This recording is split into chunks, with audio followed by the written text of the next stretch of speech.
everybody, it's Thomas with Get Out Arizona, and you're watching another great episode of Toolbox Topic Quick Tip with my man Chewbacca. Chewy, go. Hey everybody, so a lot of the derailleur adjustments that come into the shop have to come down to one simple thing. It's cable tension. And cable tension can be manipulated a few different ways, but the easiest way is through barrel adjusters. If you come in closer, Thomas, you'll see I have a barrel adjuster here on the derailleur. I have a barrel adjuster here on the shifter. And sometimes you might find the barrel adjuster as well in line in the cable housings.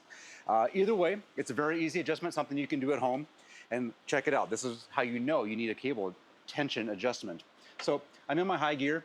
I make my first shift, and look, nothing happens. It's making a little bit of a racket.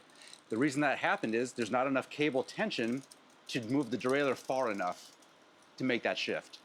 So what I can do, using my barrel adjuster, make that first shift, increase the tension until it goes into that next gear, test it throughout the gears.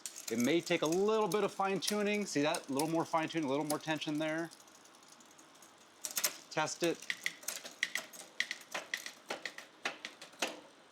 And now we've set our correct cable tension. Everything's working great. Easy, simple adjustment you can do at home. That's how you do that.